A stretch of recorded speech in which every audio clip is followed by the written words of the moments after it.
What is up, my good people, my gods and goddesses, kings and queens? First off, welcome to my channel. I go by the name of Jomei. That is Japanese for spread light. That is Jomei. My government name is Nathaniel. People closest to me call me Nate. So I just wanted to pop off this whole series with an introductory video, just kind of giving y'all some insight into who I am as a person, what I do, what I provide, just who I am personally and why. And then how that pertains to you in terms of why you should be here and the benefit of it. So first, a little bit about me and kind of how I got into this field, like the mental health, kind of self-help, spiritual field. So it really all started for me when I got laced. I knew you like, whoa, hold on, you got laced. Wait, hold on. Wait, what? What happened? So I got laced with a drug called PCP.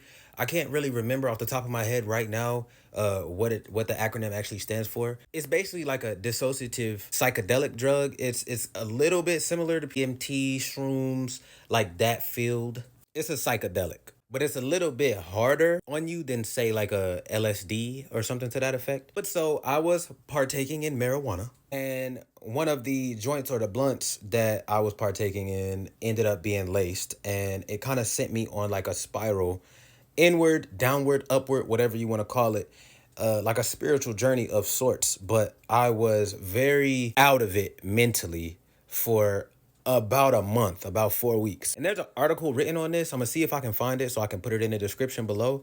But it goes into kind of the details of it. I'm gonna see if I can find it and put it in the description.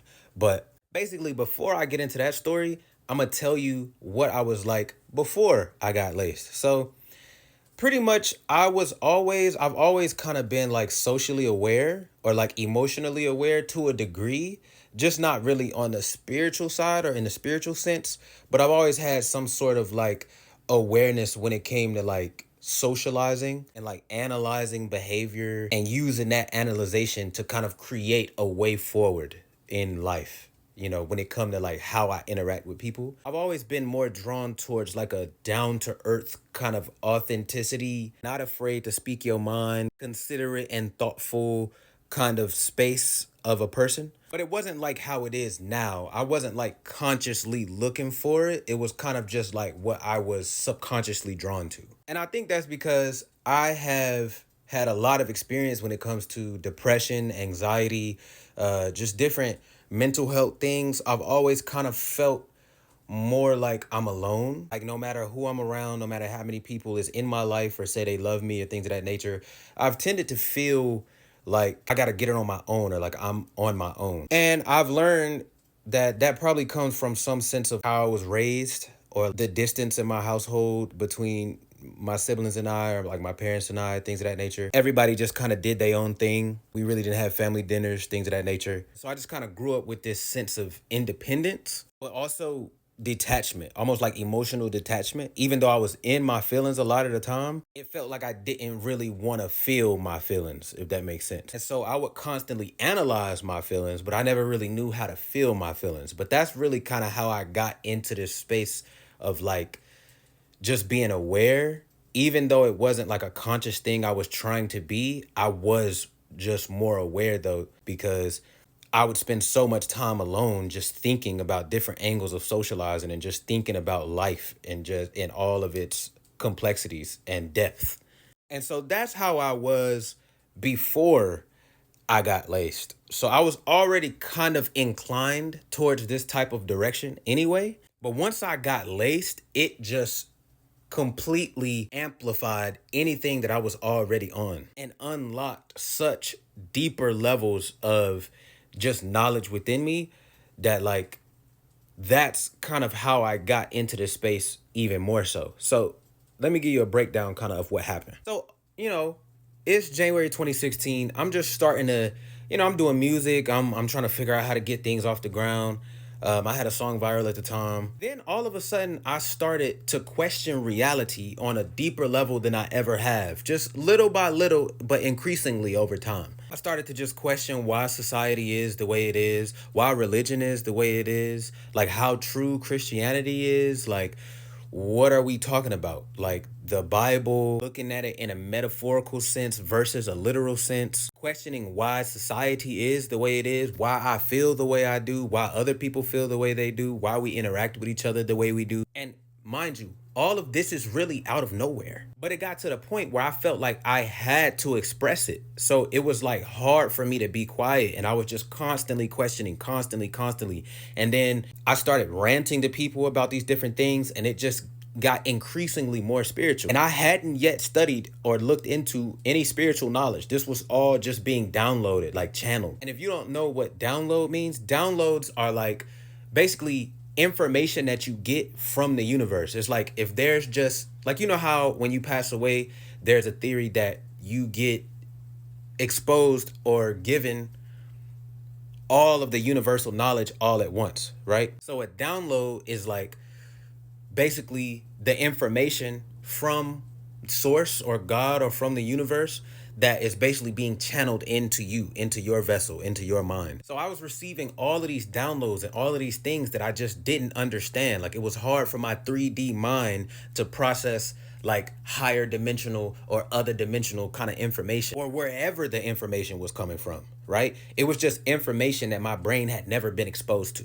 So that's kind of where the mania comes in, where you kind of feel like you might be going a little crazy. So basically, it was like this uncontrollable amount of information just being fed into my brain just constantly for weeks. And part of me knew that this information was monumental. So I knew like, I was like, I gotta get this out. I gotta save it somehow. I gotta save this headspace. So what I started doing was taking notes. I started writing down certain downloads I was receiving so I could go back and look at them later if I ever got out of the headspace. It's like, you know, when you in a dream and you become like lucid in the dream and you try to write down something in the dream, like a monumental idea so you can remember it. Like that's what it felt like, but it was real life. So long story short, I got put in a mental ward, like a mental facility. I was in there for about a week and a half. But once I got out, right, and I came to, because even after I got out, so I got out like probably the middle of February, somewhere around that, if I'm remembering correctly. And then like a month after that, I finally went back and I looked at some of the notes that I was taking, right? Some of the notes, they were like complete gibberish and stuff like that. But some of them actually had some stuff that might have been kind of accurate, or that felt at least accurate to me, or it was coming from like a true place. For example, like I was raised a Christian, so a lot of the downloads were coming into my brain with the perspective of a Christian. Like it's like I was receiving the information through a filter of Christianity. That's how my brain was trying to make sense of it. But one of the things that one of my notes was about was how this reality is just Satan's head, right? We're inside of Satan's head, and each human being is one of Satan's brain cells. And every time a human being reaches enlightenment or reaches like an aspect of ascension or starts to ascend, that's basically Satan getting to know himself on deeper levels so that he can eventually be let back into heaven. And that the point of life is for enough of his brain cells to reach enlightenment so that he reaches enlightenment himself. Like us reaching enlightenment is him reaching enlightenment. And I say him, but you know what I mean. So essentially this entire reality would be the inside of a God's brain, and his brain cells are us. And every time we heal, he's essentially healing. So as above, so below. And if enough of us are in an enlightened state or an aware state, then that would be what allows him to kind of be reinitiated or reintegrated into heaven. So that was one of the concepts that I wrote about on PCP with no spiritual knowledge, no research. That was completely downloaded. So that was one of the notes. One of the next notes that I wrote was basically about how this reality is like a game or a simulation of sorts. Mind you, this is before I Googled any of this type of stuff. And how we're really just put here in this reality, in this plane, to basically do whatever we want for a temporary time, like a short time, and just have time to be separated from unity consciousness, to just create and kind of just do whatever we wanted to put our mind to. So basically like the illusion of free will. So you come into this reality, you kind of just do whatever you want, wherever you're led, and then you pass away. Like a video game, you just come in, you play, and then you leave or get off. And it was the note was literally going into the concept of like how energy can't ever be destroyed. Because I heard that in school, so I guess it was processing like through my brain of psychosis, or however you want to say it. So it was putting together the idea that if energy cannot ever be destroyed, then where did we come from and where did we go after? If we're not staying in this state of consciousness, right? If we're not staying in this state of consciousness infinitely, then our consciousness had to evolve from something to get into a human vessel. And then after the human vessel, it turns into something else because the energy can only be transferred, not destroyed. So then it kind of started to take a turn where it's like, this whole life is just a game where nothing really matters. And so you got to understand, when I had just got out of the mental ward for like a month, I was still dealing with like the after effects of the psychosis. So I was still dealing with like hearing voices or paranoia, anxiety, not being able to sleep. Like it was tough. It was tough coming down off of that. And so reading these notes like really hit me hard. It really hit me hard because I was already feeling kind of lost. Like I had lost momentum, or I didn't know what to do next. I was searching for answers. I went back to questioning everything, and so I was reading these notes and I was like, what does this mean? How true is any of this? What did I just experience? What is going on? So I literally went to Google and I searched the very things that were in the note.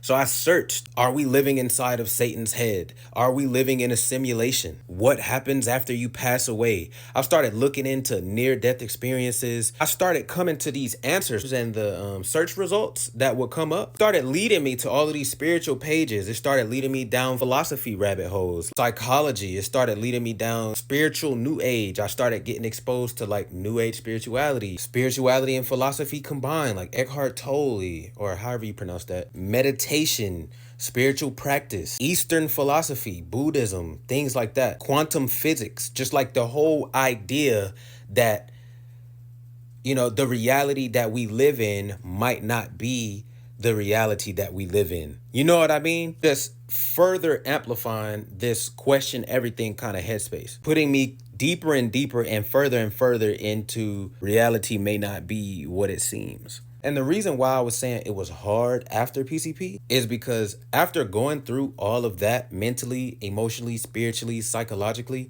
and then researching after that, and then coming to answers that are telling you that your entire reality and everything you know might be a lie, that was difficult. That's a difficult thing to go through. But while it was difficult and it kind of created this like existential depression that I clung to for a while, it also led me to the spiritual community, a community of people that question their reality, a community of people that value self-awareness and value questioning every aspect of themselves and every aspect of life, but with the intention of healing and with the intention of creating more love. And I had never been exposed to a community of people that was like that. And so while it was difficult to lose part of myself and lose part of what I thought I knew, it was very enlightening and it was very encouraging to come into a group of people or a community of people who also have had very similar experiences and who can resonate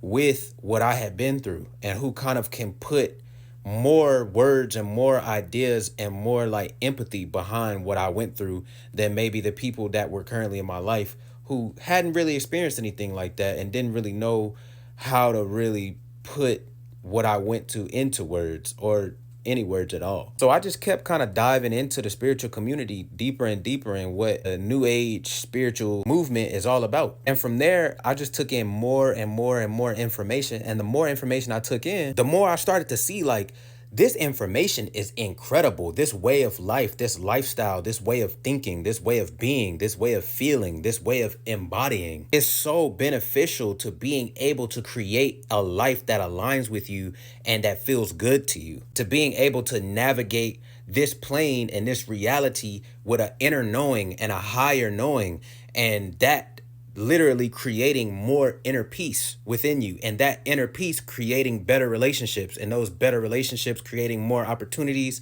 and that peace also creating a better mindset, just better mindsets, more awareness, that awareness also creating better relationships and opportunities, and then you just knowing yourself, and then that knowledge and that awareness just creating a way more fulfilling and satisfying and pleasurable life. And it started to make me feel like more people need to know about this. And it's also a common sentiment to develop like a savior's complex when you first come into spirituality.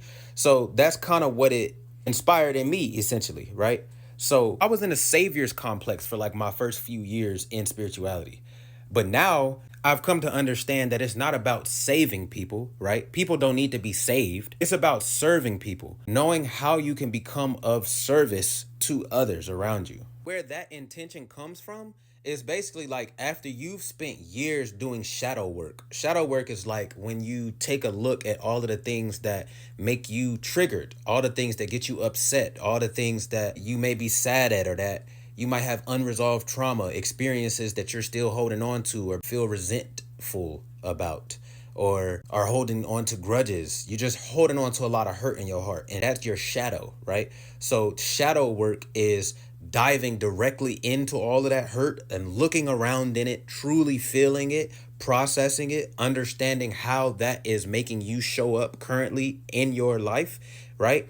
And then releasing it. That's shadow work. After you've spent years kind of doing that, right? That's where the intention of giving back comes from. Because you're like, man, I've done this and this has been so beneficial to the happiness and fulfillment and enjoyment in and of my life that I just feel like so many other people, like I wish other people could feel like this as well. So sometimes it goes that route where you just want to give back. So that's really more so what I'm on. And then to take it back to when I got laced, right? So bringing that back up, basically, after reading that note, right, I had went through a depressive spiral of what really matters. That's where that song comes from, right? What really matters. Not knowing what I should care about, what I should really give my time to if everything is temporary and energy is forever, and like what really matters if all of that is the case. So that created a depressive spiral at first. But then after I went through that depressive spiral and I did a lot of the shadow work and I faced it and I asked the questions and I felt my feelings and things of that nature. It took years, by the way. I got laced in 2016 and I didn't really start actually coming around until 2024. So after I faced myself for years, what pulled me out of the depression is looking at that same question from the opposite end. So I took that same question and looked at it at the opposite end of the spectrum.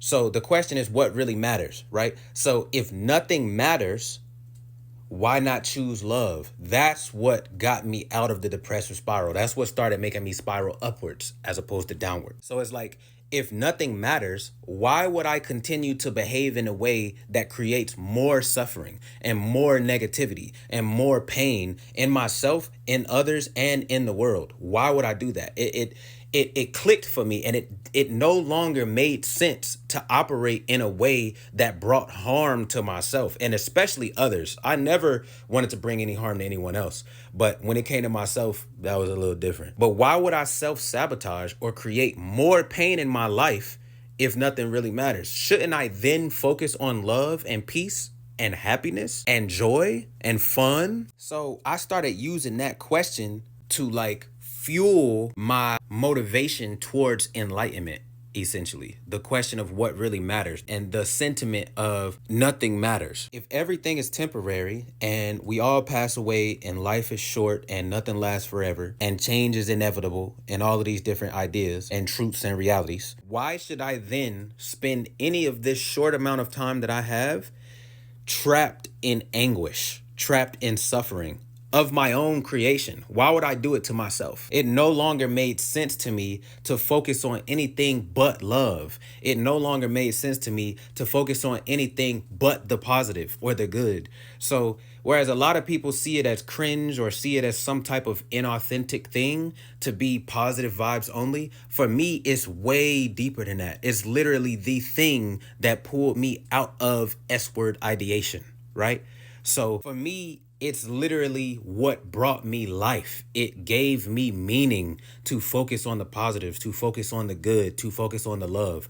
Because if I don't, life literally becomes completely meaningless to me. So love is essentially my lifeline at this point. So I always live and move with the intention of operating at the highest level of love and empathy as I can. And in my day-to-day life, that's what I do. I'm always kind, I'm always polite. But most of all, and most importantly, I am those things to myself first, because that's where it all starts. How kind are you to yourself? How nice are you to yourself? How much do you love yourself? So that's why I'm always seeking ways to be more empathetic, to be more relaxed, to be more at peace, to be more easygoing, down to earth, playful, joyful, not taking life so serious. That's why I detach from all of these social and societal constructs that just put us in these mental and emotional boxes. Because at this point, if it doesn't create a feeling of joy or a feeling of bliss or a feeling of love within me, I don't even want it at all, and I don't want it anywhere near me. But also, because of the shadow work and because of the inner work and inner healing and processing that I have done, I also understand how to actually operate and exist around all of those things that may not be based in love or may not be based in positivity, but I understand how to exist and operate around and within those things and those systems and around those people with love. Understanding that some things are out of my control. Some things you do pretty much have to put up with or deal with. You don't have to do anything, by the way. But, if you're looking at your life and basically who you have in it and the resources that you have and the environment that you have around you, and you make the choice like you want to put up with that, then some things we do have to put up with. You feel me? If you feel like it's best for you, or if we feel like it's best for us. Some things are out of our control, like I said, and we are literally born into a world where the rules are literally here, and we're already here before we even got here. So we was born and they just gave us all of these rules and all these ways that we're supposed to be thinking and all these ways that we should be behaving before we even had the cognitive development to be able to make a conscious decision that we didn't want to think like that or we didn't want to be like that. So now all of those things are just conditioned into us from 0 to 7, especially. What we experience from 0 to 7 becomes the foundation that sprouts our entire personalities and all of our belief systems in adulthood. So essentially, just to wrap up that little rant, that's how I got from the self that I was in 2015 to the me that I am now, basically 10 years later. I went through what I went through in childhood. I got laced. I asked questions and dove deep within myself after getting laced and after looking at those notes that I wrote while I was laced. From there, I found the spiritual community. And from there, I started questioning even deeper and doing even deeper levels of inner healing as I learned about it and as I learned about myself. And then once I got to a point in my own inner healing where I was like, this is extremely beneficial for people to know, now I'm here. So basically, that's my story. That's a little bit about me and who I am and what I've been through to be able to get to this point. And this is what I have decided to do about it, to do about it and do with it. And I hope that what I talk about on this channel, video after video, can actually benefit your life in a way that creates lasting change within you and externally around you. And basically, what I want y'all to take from any video and anything I ever say and put out is that you have the power to create a better life for yourself, or a life that feels better to you and for you, according to you and your standards and your preferences. You have the power to become your highest version. You have the power to step into your power. And I'm not telling you something you don't already know. You know that. I'm just a friendly reminder. I'm a loving reminder. And so what I'm doing and what I care about most and what I'm most passionate about is letting you know and letting people know that your highest quality of life is possible for you. What I care about most is helping people reach or supporting people in reaching the highest quality of life possible, according to them, who they are personally and individually. Because a lot of people get on here and like to tell you what you should do and how you should be feeling and what you should be thinking and believing based on societal norms, based on religious facts or what they feel to be facts, all types of different social structures and conditionings and paradigms that were given to them. And then now they're giving it to you like it's the way. That's not what I'm here to do. I'm not here to tell you that something is the way or something is the best way. I'm here to tell you that there are options for different ways that you can think about life and that you can see life. And that if your current way of thinking and seeing and feeling and believing in life is not positively serving you, there are other options and you can choose them. You do not have to stay trapped in a box. You do not have to stay thinking what your mama think, what your friends think, what your current environment thinks. You don't have to stay thinking like that. And if you already think differently, that's okay. You can create a different life for yourself and you don't have to feel guilty about it. I'm here to take that pressure off of people to be something or to try to be aligned with something that doesn't authentically resonate. You can be and do whatever you want to do, because I wish somebody told me that. And I don't mean like, oh, you can be in the NBA, you can be a firefighter, like what they was telling you when you was in the 4th grade. I'm talking about you can completely do whatever you want to do as long as it don't bring harm to people. But I'm just saying, as far as like following your heart, following your intuition, cultivating what your passions are, finding what truly inspires you, finding out what you truly value and what you truly care about, and then building yourself around that, and then using that inner cultivated self to build the life that you want, and to surround yourself and come into contact with the people that resonate with your authentically built self, not the construct and conditioning and traumatized self, because that self just attracts more trauma. That self attracts more situations and people that are reflections of what is not healed within you. That's why inner healing is so important, because you want to get to the point where you're not attracting that type of energy into your life anymore. Because through all of my reflection and all of my healing over the past 10 years, I've learned that what we want most in life is the highest quality of life possible. But that highest quality of life is different for everyone. It could be similar from person to person, but it's different. And so the advice has to be personalized to a degree at least. That's why giving advice based off of scientific norms or like different things like that, like Western psychology and things like that, where if you're this, then you're this type of person. Well, if you're acting like this, if you do these 5 things, then that means you're depressed. And all of this stuff that they be telling us online is toxic.